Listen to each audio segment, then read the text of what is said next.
Welcome to the Geekcentric podcast, and welcome to our spoiler-free review for Dead Boy Detectives. Allow me to welcome you to the Dead Boy Detective Agency.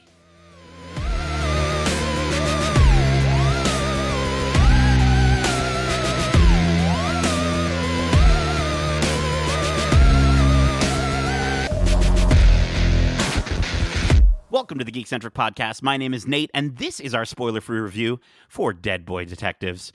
Special thanks, as always, to our friends at Netflix Canada for letting us watch this series early for review.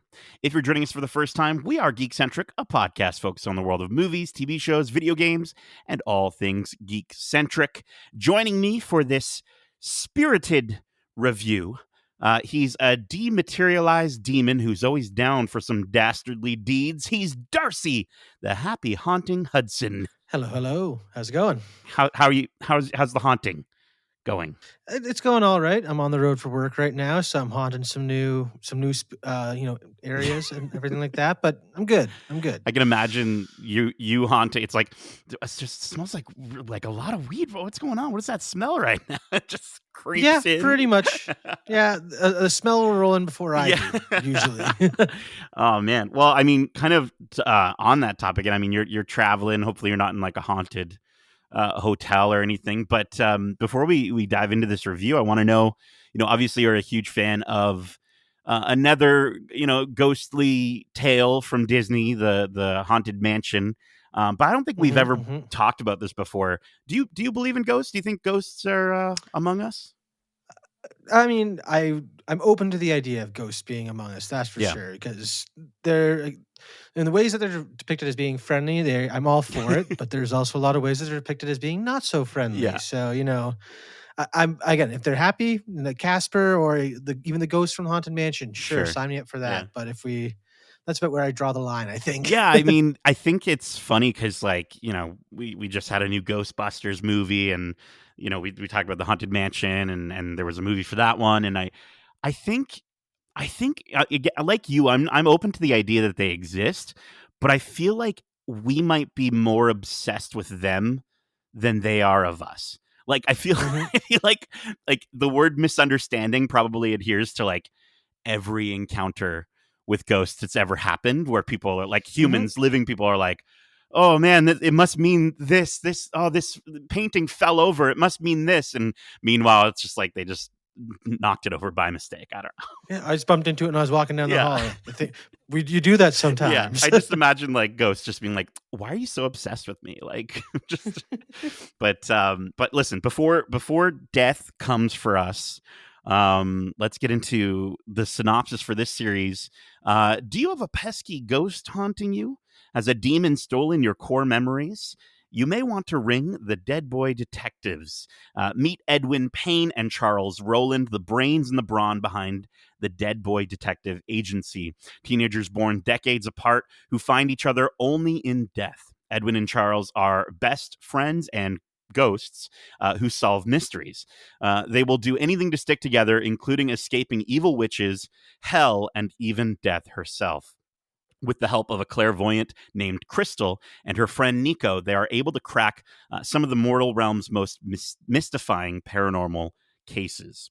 As part of the Sandman universe for Netflix and based on the beloved comic series from Neil Gaiman, Dead Boy Detectives was developed for television by Steve Yoki, who serves as co-showrunner alongside Beth Schwartz, and is brought to you by Greg Berlanti. Jeremy Carver and Sarah Schechter also serve as executive producers. The series stars George Rextrew, Jaden Reverie, Cassius Nelson, Jen Leon, Brianna Cuoco, Ruth Connell, Yuyu Kitamura, Lucas Gage, and David Iacono. And it's on Netflix right now, as of if you're listening to this on the day we released it. I don't know how, maybe you will want to watch it after we give our thoughts, maybe you won't. But let's dive into this, Darcy. What kind of worked and what didn't work? And I always like to start on the lighter side of things so that some scary ghosts don't show up.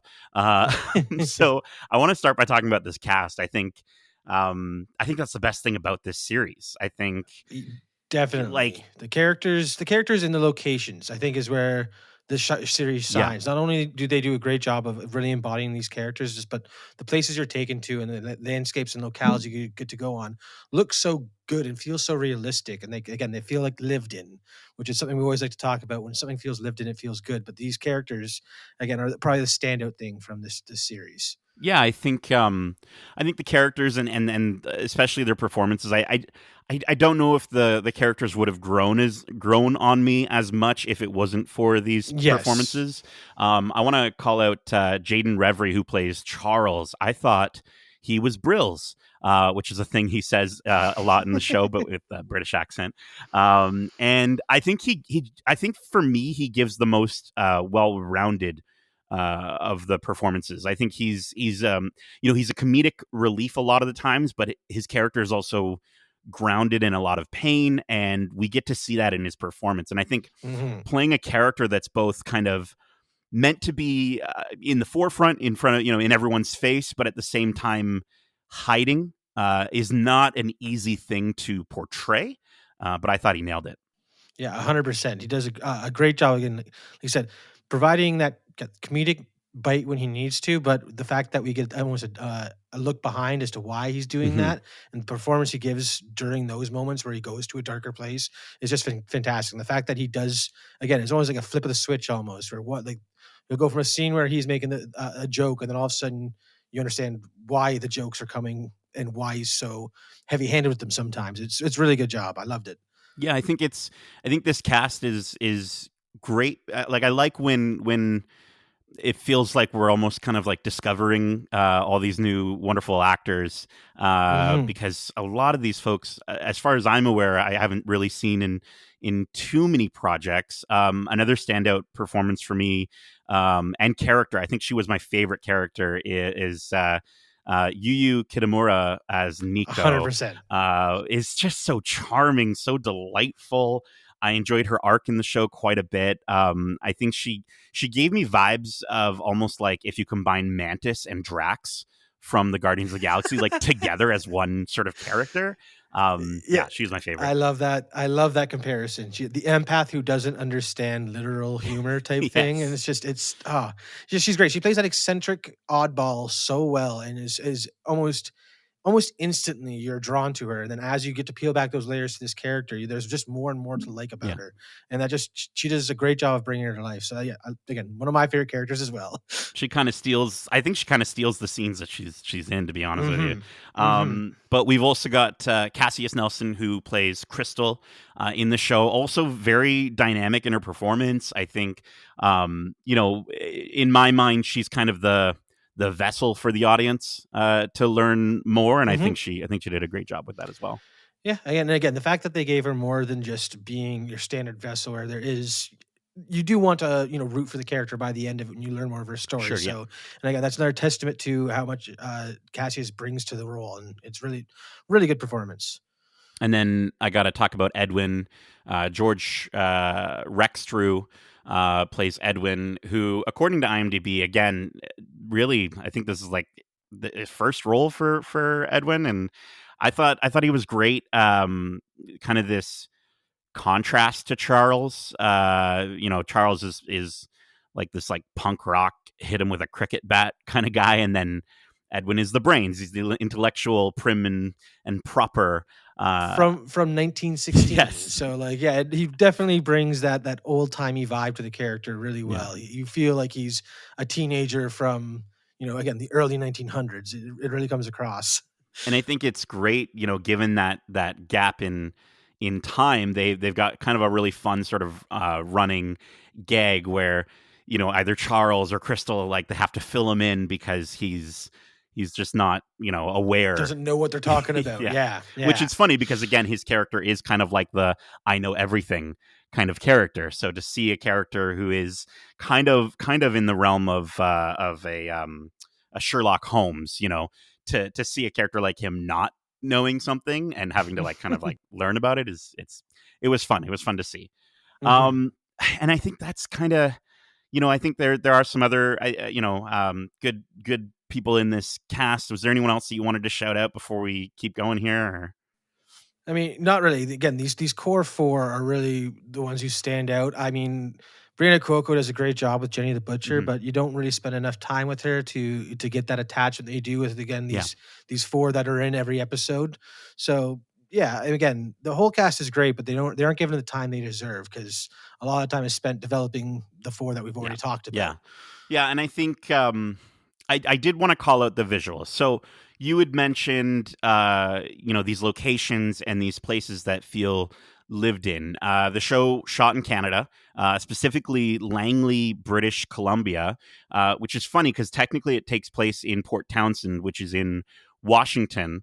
And there's a Langley, Washington, which is like a 2-hour drive from Port Townsend. So it's just kind of funny how it all sort of worked out. I don't know where the inspiration might have come from, but I would agree with you for uh, a lot of the indoor locations, as well as the forest locations, I guess you would say.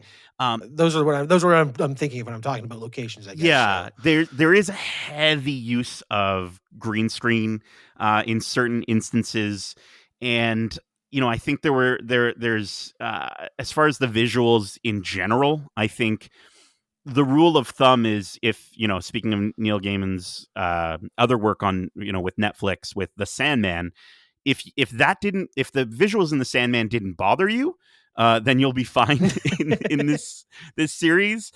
But I think for me, they still did. I think you're pretty much getting Sandman level visuals, but with more color. And I will say I appreciated that from the youthful nature of the characters, kind of bringing up that vibe and that tone of sort of that punk rock sort of aesthetic at times. I thought that worked for it to Mhm. kind of differentiate it from the Sandman, which this is in that universe. But it's one of those things where every time I would see a heavy amount of CG being used, it just kind of, like, whether it was for like a creature or like an entity, I just was consistently taken out of the show because there were so many moments where I would see it Mm. and they're very creative. Like, they look fantastic and you can tell that they're pulling this from, the comics, right? But so much of me just sort of would see it and think to myself, this would look so much better in a comic book or drawn or in a way that's maybe not necessarily animated for live action, if you will.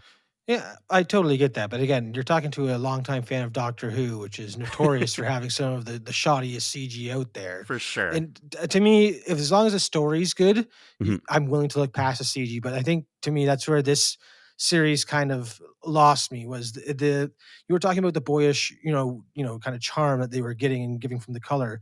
To me, that's where they dropped the ball. Is that what made this original series and these original characters from the Sandman so special? Was it was a couple of 12-year-old boys who had the dream of being detectives type thing, and it was a kind of very much like a Hardy Boys or Nancy Drew kid detective, but they're ghosts, and it's in the macabre and very, you know, tongue-in-cheek dark humor type stuff, and I really enjoyed that. Whereas this show kind of seemed to have dropped the ball. It Mm. almost I feel like they almost CW'd it. Okay. Yeah, It I feels like get very that. much like the Archie and Riverdale treatment as well, where they really just went hard for that certain demographic, and then lost a lot of that charm that made me love the original series, in my opinion. Yeah, it's interesting, right? Because I think we look at what Netflix has in terms of what I would imagine they're pointing this show towards as an audience. I mean, originally this was meant for HBO. This Hmm. was, I think, meant to be a Max series, and it fell through. And then Neil, worked with Netflix to bring it over there. And you look at Netflix's other series that kind of, I think, again, that they're going for here with Wednesday or current Stranger Things. But then I think back to first season of Stranger Things, right? Hmm. And that was adapted or done really, really well. Maybe not adapted, but really done really, really well with a younger cast. And it does kind of make you, given your description from the original comics, kind of makes you yearn for something like that. Yeah, that's honestly that to me that was the biggest issue with this thing, and it's like the entire time you're watching the show, it didn't really know what it was trying to be throughout the story. Did it Yeah. want to be this really dark, gritty mystery? Did it want to be the quirky, almost Dirk Gently style Hmm. spin on detectives? And then, oh, are we going to just deal with ghosts or issue of the week type thing? It was really I didn't know.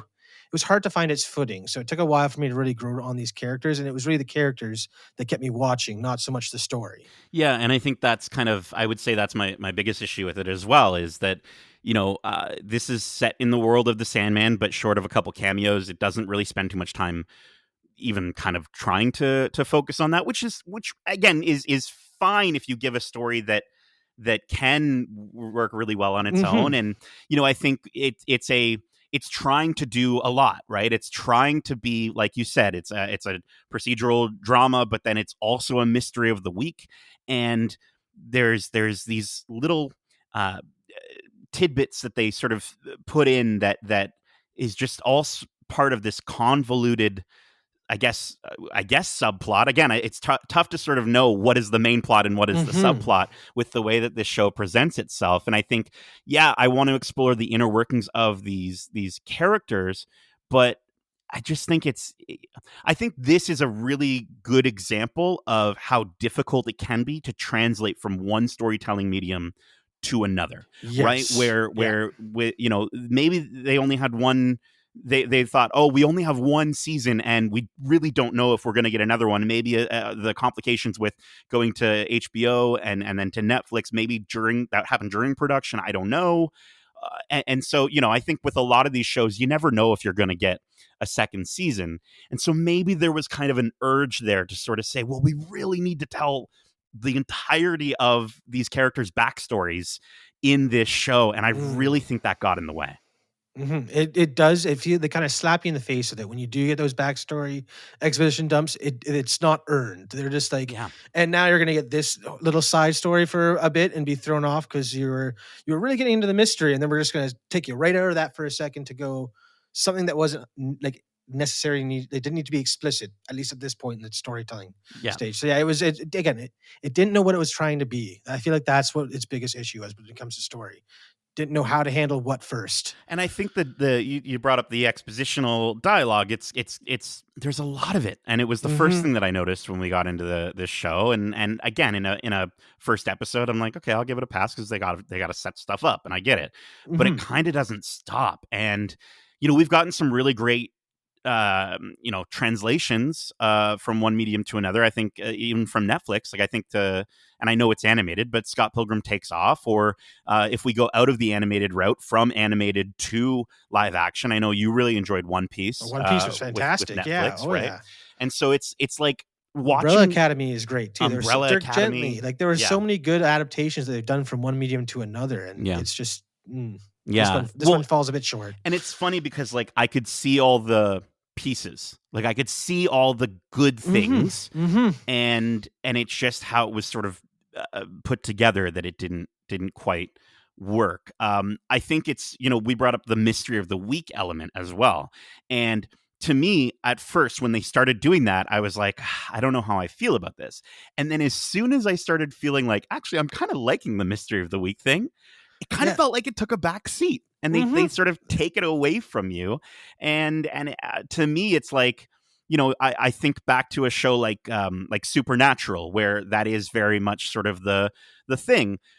But I mean, that was back in an age of television when they knew they were getting a certain amount of episodes, they knew they were getting a certain Mhm. amount of seasons, so they could spread out those backstory elements and those little key elements that they sort of sprinkle through, quite significantly. But here it's just sort of all, it's just shoved in your face. Very heavy-handed. Yeah. Very heavy-handed. Yeah.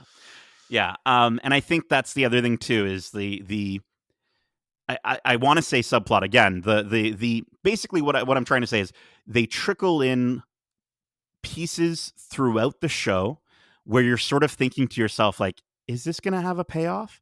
And then even when it does, it's not rewarding. Like it's kind of like you're kind of just sitting there like, oh, okay, that's why they strung that little point Yeah. along, I guess.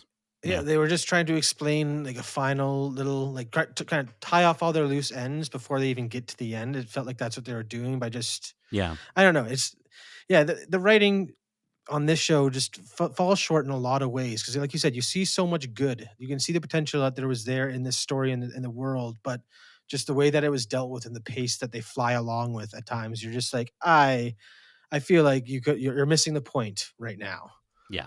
Yeah, I thought the music was whimsical, Hmm. and fit the tone of the show.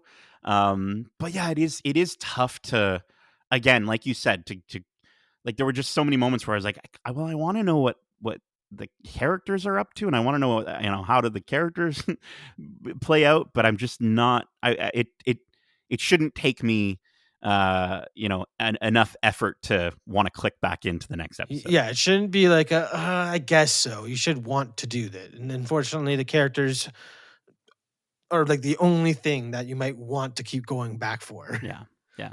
So I mean, that's kind of all I have. Without, obviously, we're not going to get into spoilers or anything like that. But basically, what I'm saying is, if you enjoyed Sandman, there are parts to like about this. But if not, this, I don't know if this is going to do anything for you. Maybe read the comics. Hmm. Yeah. There's Uh, a delightful little shoujo manga that where the boys have to cross dress and go into a girls' school. That is an adorable little read, and it's okay. so much fun. All right. Well, there you go. That's our actual recommendation. But Darcy, I want to know your final score for this first season of Dead Boy Detectives, on a scale of 1 to 5 restless spirits. Yeah, I mean, again, I think I've said everything I had to say about this show. The characters are the only reason why I'd recommend watching it because we're getting some great performances for some relatively unknown actors, and I can't wait to see where they go if there's not a second season. Hmm. Um, but yes, this one again, the story falls short. The characters are great. Some of those locations pull you right in, and then some of those locations do take you a bit out of it. But it's you can see what they were going for, and for that, I'll be giving them 3 out of 5 restless spirits. Yeah, I think it's funny because I went back and checked my notes for the Sandman, because I was like, oh, what did I give that? And I gave it a 3.5. And I think I gave it a 3.5 at the time because there are some incredibly solid bottle episodes in that season, in that first Hmm. season, that just kind of like blew me away so much that I was like, and that's just Neil Gaiman's, mostly his writing more than anything. Yeah. And I think there was just, they kind of pulled these stories out of well, not nowhere, but they're from the world, but they just sort of felt like they came out of nowhere.